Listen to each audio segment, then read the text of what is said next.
Serikat dan sudah terhubung bersama kami pemirsa di sambungan Zoom ada Profesor Alexius Jemadu selaku pakar hubungan internasional dari Universitas Pelita Harapan.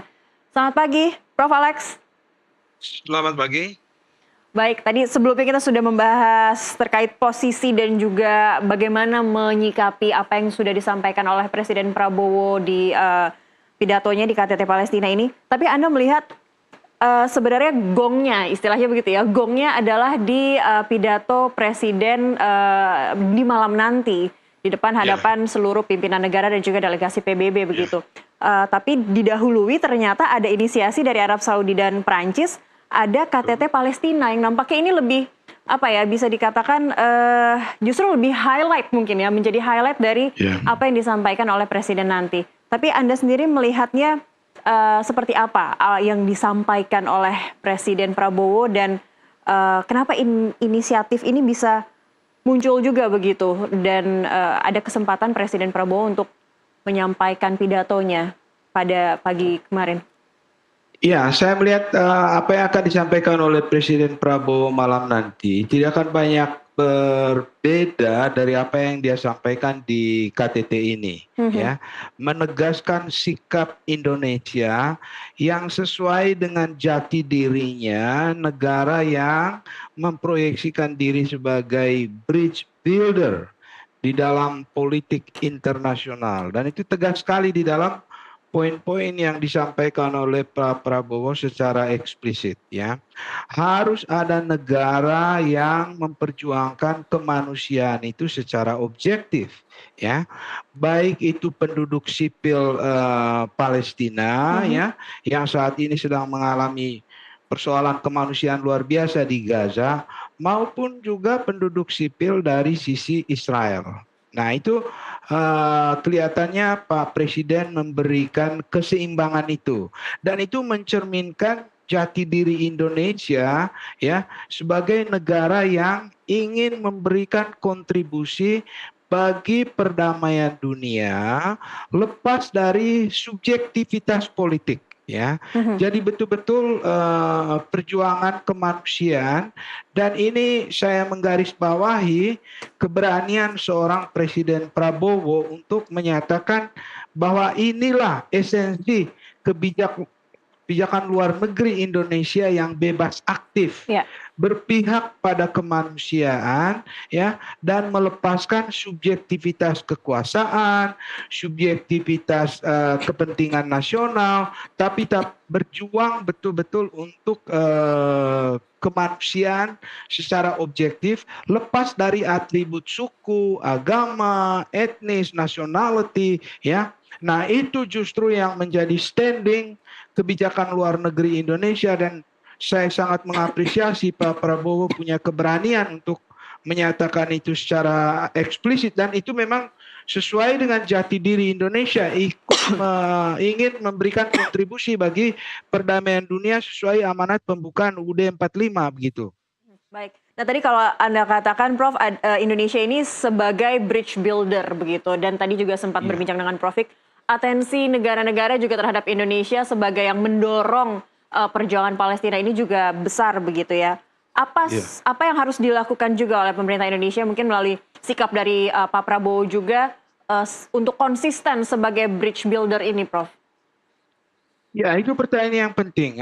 Agenda berikutnya, Indonesia harus menawarkan kepada dunia roadmap yang jelas pada two-state solution itu. Karena persoalannya belum selesai dengan ide two-state solution, tapi roadmap ke depan, plan of action-nya seperti apa. Harus diberi satu jaminan bahwa penduduk Palestina itu mendapatkan statehood, ya, status kenegaraan. Itu satu. Nah, yang kedua adalah bagaimana supaya negara Palestina yang baru berdiri ini bisa peaceful coexistence dengan Israel, ya, bisa berdampingan secara damai, membangun ekonomi, memberantas kemiskinan, memberikan pekerjaan, betul-betul menjadi satu negara yang normal dan memberi perlindungan kepada semua penduduk sipil di sana. Nah, roadmap itu yang belum jelas. Tapi saya yakin Pak Prabowo punya punya konsep untuk itu. Hanya apakah nanti dia ungkapkan itu secara eksplisit atau tidak, saya yakin sekali itu sudah dipersiapkan. Dan memang Indonesia mulai saat ini ya harus memberikan kontribusi yang real kepada roadmap two state itu. Seperti apa? Karena kalau kita bicara two state, artinya menjamin eksistensi dua negara, ya, negara Israel dan negara Palestina, sama-sama sebagai normal state, sovereign state, full, ya, pembangunan ekonomi full, keamanan full. Nah, hanya itu yang bisa menciptakan perdamaian yang langgeng, tapi itu dibutuhkan plan of action.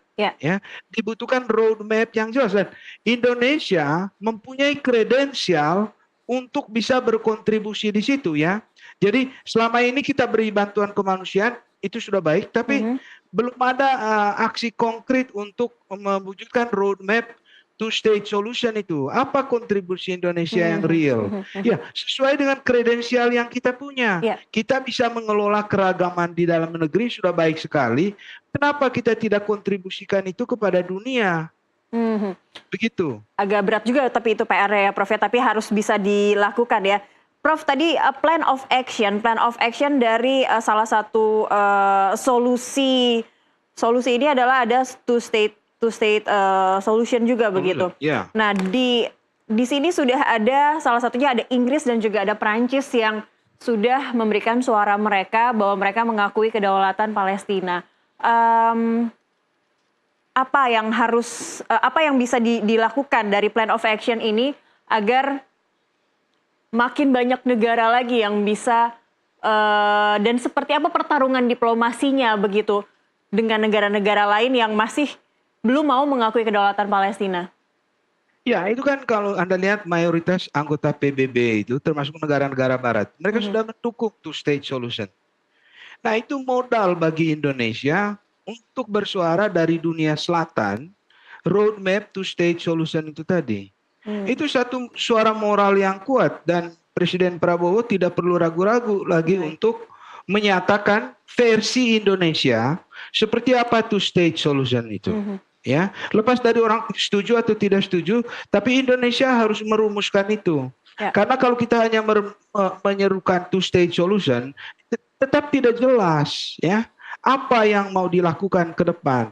Nah, saya berharap Pak Prabowo punya keberanian merumuskan itu secara konkret. Ini suara Indonesia sebagai bridge builder dalam politik internasional, ya. Jaminan statehood bagi Palestina, jaminan keamanan bagi Israel. Karena Anda tahu Israel tidak ingin peristiwa 7 Oktober terulang lagi, kan? Berulang-ulang kali dia bilang itu. Kita semua begitu. Indonesia harus bisa merumuskan suatu two state solution yang adil bagi semua pihak, yang intinya adalah peaceful coexistence. Sama-sama eksis sebagai negara berdaulat demi kemanusiaan, demi penduduk sipil, lepas dari atribut agama atau atribut suku atau atribut apapun. Tapi Indonesia betul-betul berjuang demi kemanusiaan sesuai dengan sila kemanusiaan yang adil dan beradab. Begitu. Baik. Tapi kalau Anda melihat belakangan juga dukungan negara-negara Arab juga sudah agak goyah begitu, agak melemah begitu. Nah, untuk menjadikan Indonesia bisa real dan konkret dengan solusi two state solution-nya, ini butuh tidak sih sebenarnya bantuan yang lebih besar lagi sebenarnya dari negara-negara Arab, mengingat Indonesia juga mayoritas Muslim begitu, bisa satu suara begitu. Kalau menurut Anda, Prof? Ya, saya pikir ini bagian dari negosiasi. Tentu saja perlu diplomasi, ya.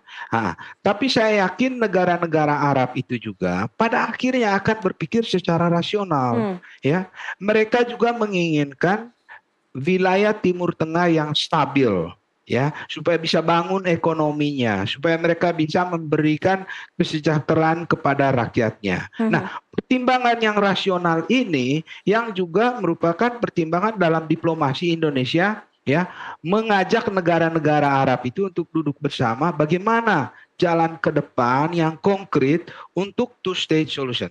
Anda lihat ya bahwa bahkan Presiden Prabowo itu sudah rela atau bersedia memberikan kontribusi peacekeeping force, pasukan perdamaian. Itu komitmen yang real sekali itu. Artinya Indonesia ingin betul-betul two-state solution itu terjadi secara nyata di lapangan. Nah itu kan komitmen yang real. Dan ini saya yakin Pak Prabowo ini punya keberanian untuk berpikir secara rasional ya, bagaimana upaya terbaik menyelesaikan masalah ini, baik untuk kepentingan negara-negara Arab di Timur Tengah maupun untuk kemanusiaan secara universal ya. Karena kita semua prihatin dengan tragedi kemanusiaan yang terjadi di Gaza itu, dan itu harus dihentikan supaya seperti yang kata Pak Prabowo tadi, Indonesia berada pada the right side of history ya. Kita berada pihak yang benar dari sejarah supaya anak cucu kita tidak ikut mempersalahkan kita juga di kemudian hari. Begitu. Baik, jadi bisa dibilang Indonesia kita ini sudah punya roadmap-nya, sudah punya plan of action-nya, dan juga dukungan negara-negara lain juga begitu yang mengakui kedaulatan Palestina. Tapi lebih konkretnya lagi, Prof, Anda melihatnya juga sebagai pakar hubungan internasional.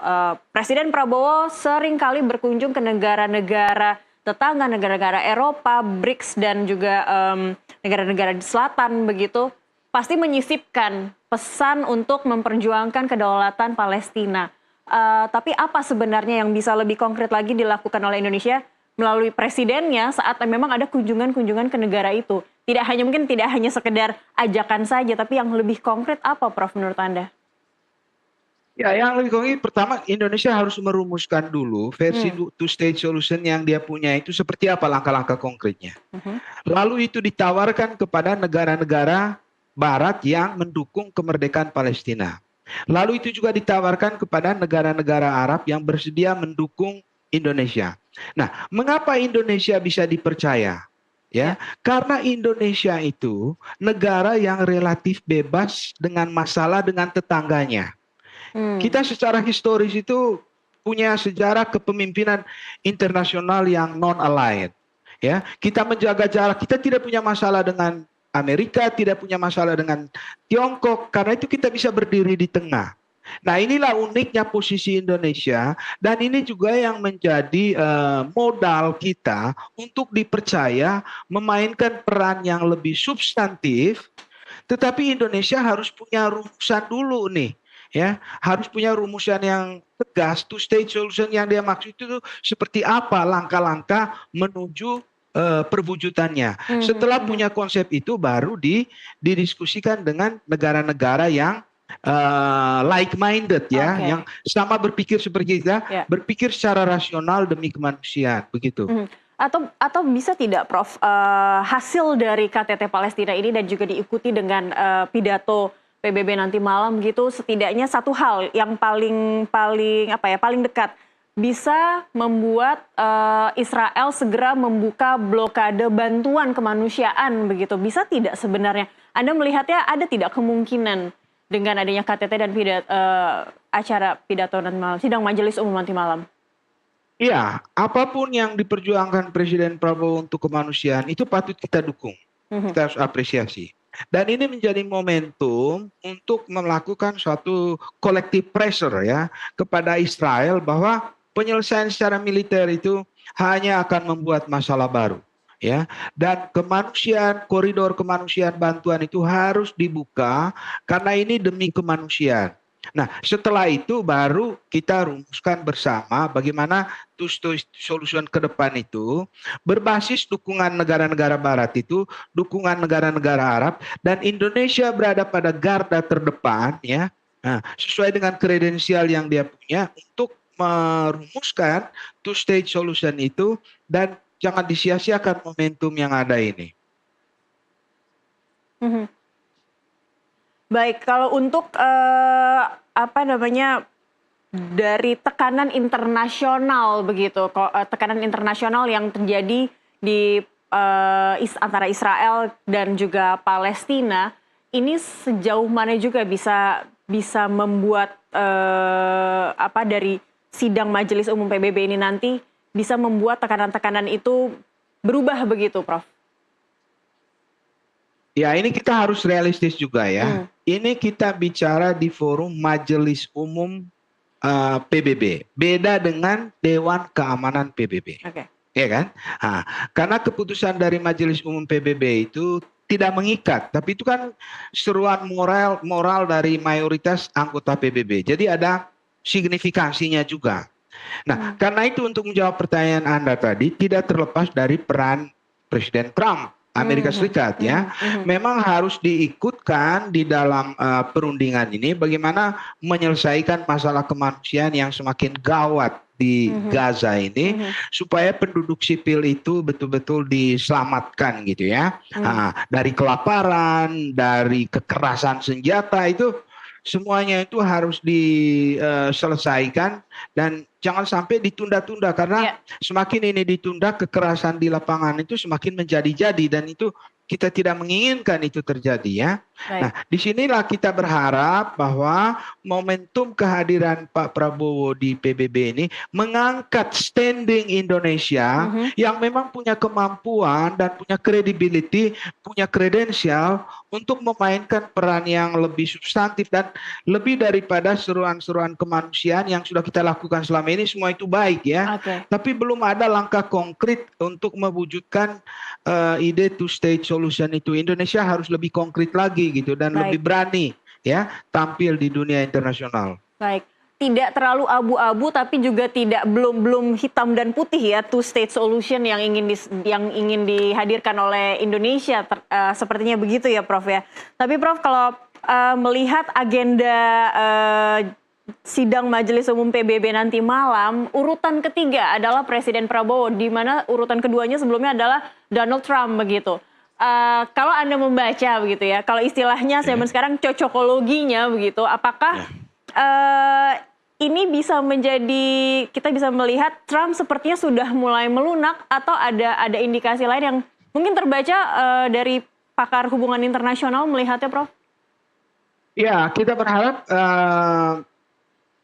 urutan Presiden Prabowo setelah Presiden Trump itu bisa melakukan suatu antitesis terhadap biasnya Trump Mhm, ya. mhm, mhm. Nah, karena kita selama ini terlalu eksplisit biasnya Trump itu dia Hmm, menginginkan apa yang menjadi agenda dari Netanyahu. ya. Nah, kita berharap Pak Prabowo punya keberanian untuk menegaskan bahwa tidak bisa ini diselesaikan dengan bias kepada pihak tertentu, harus ada pihak yang netral. Dan Indonesia dalam hal ini memposisikan dirinya sebagai bridge builder itu tadi, Ya. ya. Jadi Pak Prabowo mengimbangi suara Presiden Trump yang bias, Mhm. ya, agar betul-betul yang menjadi starting point itu kemanusiaan universal. Dan Indonesia punya kemampuan itu. Dan Pak Prabowo dari poin-poin yang dia kemukakan itu ini pemimpin yang sangat rasional ya, yang Mhm. ingin memberikan kontribusi bagi kemanusiaan dan memang sesuai dengan jati diri kebijakan luar negeri Indonesia. Mhm, mhm. Jika nanti dengan urutan ketiganya ini pidato Presiden Prabowo di urutan ketiga, artinya kita berharap bisa apa ya memberikan antitesis begitu yang ajak terhadap apa yang disampaikan oleh Donald Trump. Akan seperti apa sebenarnya suasana atau suara di sidang Majelis Umum jika memang suara terbanyak bukan suara terbanyak, terlihat dukungan di ruang sidang ini lebih kepada Presiden Prabowo begitu, Prof, kalau melihatnya? Ya, saya menduga nanti dukungan kepada Pak Prabowo dan simpatinya akan makin besar, Mhm, ya. Karena semua pihak bisa melihat siapa yang objektif atau siapa yang lebih objektif melihat permasalahan di lapangan, ya, dan siapa yang bias. mhm, Dan saya lihat dari poin-poin Pak Prabowo itu dia betul-betul menempatkan dirinya sebagai kekuatan menengah, ya, yang tidak ingin bahwa politik global ini didominasi oleh satu hegemoni salah satu negara besar. mmm, Nah, dan dari segi itu kita menggarisbawahi kepemimpinan seorang Prabowo. Suara dari the global south, Indonesia, ya, yang punya tradisi kepemimpinan internasional di masa lalu.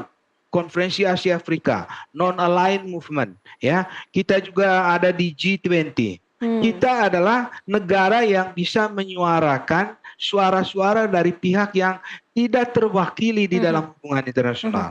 Dan itu satu misi kemanusiaan yang luar biasa dan sangat sesuai dengan pembukaan UUD 45, sangat sesuai juga dengan sila kemanusiaan yang adil dan beradab. Jadi kita berada di belakang Presiden Prabowo, biarkan dia berani untuk challenge ya bias dari Presiden Trump sehingga bisa dicarikan satu solusi yang membawa keadilan bagi semua pihak di Timur Tengah begitu. Baik, kita harapkan bersama-sama itu yang bisa disampaikan secara utuh oleh Presiden Prabowo di sidang Majelis Umum PBB malam nanti, Prof, dan Indonesia tetap teguh begitu ya, tetap teguh dan kokoh untuk memperjuangkan kedaulatan Palestina. Baik, terima kasih Profesor Alexius Jimadu, pakar hubungan internasional Universitas Pelita Harapan telah bergabung bersama kami di Breaking News Nusantara TV. Selamat beraktivitas, Prof. Terima kasih. Pemirsa, Presiden